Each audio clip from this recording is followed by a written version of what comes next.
দর্শক, এই পর্যায়ে সবাইকে আমন্ত্রণ জানাচ্ছি সংবাদপত্রের পর্যালোচনা ভিত্তিক পত্রিকার চোখের দেশ অনুষ্ঠানে।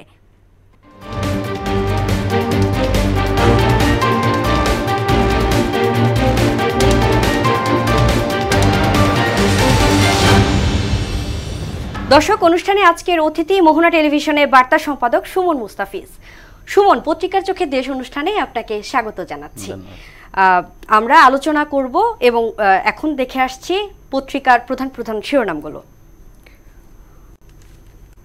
প্রথমেই প্রথম আলো যে শিরোনামগুলো করেছেন তার মধ্যে হচ্ছে স্বস্তির সঙ্গে আছে অনিশ্চয়তা, এবং আরেকটি হচ্ছে রপ্তানির বিকল্প পথ কমলো, বাড়বে চাপ।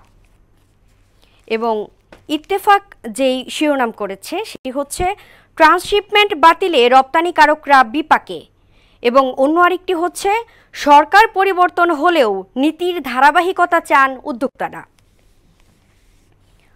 সমকাল করেছেন রপ্তানি খাতে আপাতত স্বস্তি, এবং অন্য আরেকটি শিরোনাম হচ্ছে বাধা অপসারণ চান উদ্যোক্তারা, সমাধানের প্রতিশ্রুতি সরকারের। বাংলাদেশ প্রতিদিন করেছে শুল্ক যুদ্ধে এখন যুক্তরাষ্ট্র চীন, এবং অন্য আরেকটি শিরোনাম হচ্ছে ভারতের কেন এমন পদক্ষেপ। যুগান্তর শিরোনাম করেছে দুই চ্যালেঞ্জের মুখে রপ্তানি খাত, এবং অন্য আরেকটি হচ্ছে নতুন বাংলাদেশের ধারণা পেল বিদেশিরা। বণিক বার্তা করেছে এলএনজি কিনতে সরকার বিশ্বব্যাংকের কাছে $70 কোটি ঋণ সহায়তা চান, এবং অন্য আরেকটি হচ্ছে দক্ষিণ পূর্ব এশিয়ার রাজনীতিতে সামরিক আধিপত্য ফিরছে। এবং সর্বশেষ হচ্ছে দ্য ডেইলি স্টার হেডলাইন করেছে exporters brace for impact as Indian shuts cargo road and crucial window for better negotiations. ধন্যবাদ সুমন ভাই। এবার আমরা সরাসরি প্রশ্নে চলে যাব। প্রথমেই যে প্রথম আলোর শিরোনামটি নিয়ে কথা বলবো সেটি হচ্ছে এই যে স্বস্তির সঙ্গে আছে অনিশ্চয়তা। হ্যাঁ, অনিশ্চয়তা, এটা নিয়ে যদি কিছু বলতেন। হ্যাঁ, এটা আপনার ট্রাম্পের নতুন করে শুল্ক আরোপ, বাড়তি শুল্ক আরোপের বিষয়ে এটা বলা হয়েছে। হ্যাঁ, যে আমরা জানি যে গত বুধবার ট্রাম্প হঠাৎ করেই এক্স হ্যান্ডেলে এক ঘোষণার মাধ্যমে উনি জানিয়ে দিলেন যে বাংলাদেশি পণ্যের উপরে 37% শুল্ক। তা আমরা জানি যে আমাদের রপ্তানি খাতের সবচেয়ে বড় আইটেমটি হচ্ছে আরএমজি, তৈরি পোশাক, এবং এই তৈরি পোশাকের আবার সবচেয়ে বড় বাজারটি মার্কিন যুক্তরাষ্ট্র। বাংলাদেশ থেকে যা রপ্তানি, যে পরিমাণ তৈরি পোশাক রপ্তানি হয় তার সবচেয়ে বেশি অংশটি মার্কিন যুক্তরাষ্ট্রে যায়। তো এই অবস্থায় সেখানে 37% শুল্ক আরোপ এটা ব্যবসায়ীদের জন্য একেবারে মাথায় বাজ পড়ার মতো, নিঃসন্দেহে। তো সেই অবস্থা থেকে উনি আবার একদিন পরেই ঘোষণা পাল্টালেন যে আপাতত স্থগিত করলেন ওটা 3 মাসের জন্য।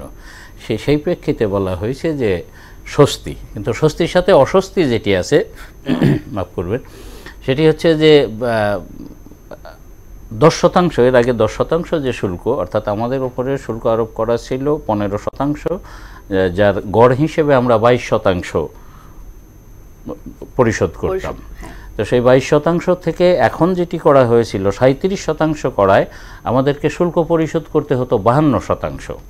তো এখন যেটি হয়েছে যে উনি 10% আবার ফিরে এসছেন ট্রাম্প সাহেব।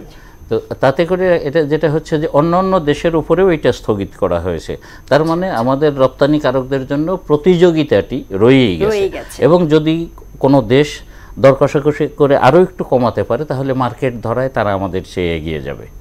আর স্বস্তির জায়গাটি সেটি হচ্ছে যে চীনের উপরে আরোপ করা শুল্ক ওই দিন বলেছিলেন উনি 125%, সেটি বেড়ে আবার গতকাল 145% হয়েছে। তো চীন হচ্ছে সবচেয়ে বড় রপ্তানিকারক তৈরি পোশাকের খাতে। বাংলাদেশের চেয়ে আমাদেরও যেমন সবচেয়ে বড় বাজার, আমাদের চেয়ে অনেক বেশি, চীন শীর্ষে তৈরি পোশাক রপ্তানিতে। মার্কিন যুক্তরাষ্ট্রে তৈরি পোশাক রপ্তানিতে চীন শীর্ষে, তার পরের অবস্থানে ভিয়েতনাম এবং বাংলাদেশ মোটামুটি প্যারালাল, সমান সমান। তো এই কারণে চীনের শুল্ক বেড়ে যাওয়ায় আমাদের জন্য, ভিয়েতনামের জন্য একটি স্বস্তির খবর। এই আর কি, স্বস্তি অস্বস্তি দুইটাই। ধন্যবাদ সুমন। আমাদের সময়ের স্বল্পতা, তারপরে যদি ছোট্ট করে একটু বলতেন যে ট্রান্সশিপমেন্ট বাতিলে রপ্তানিকারকরা বিপাকে। খুব স্বাভাবিক, একটু বিপাক মানে আমরা বছরে আপনার 23টি দেশে 43,000 টন পণ্য রপ্তানি করা হতো কলকাতা বিমানবন্দর ব্যবহার করে। তো সেটি হঠাৎ করে বন্ধ হয়ে যাওয়া মানে আমাদের উপরে চাপ তৈরি করা, আমাদের শাহজালালের সক্ষমতা বাড়াতে হবে এবং রপ্তানি যাতে ব্যাহত না হয় সেই দিকটি খেয়াল করতে হবে এখান থেকে উতরাতে চাইলে। এই স্বাভাবিক বিষয়। ধন্যবাদ সুমন।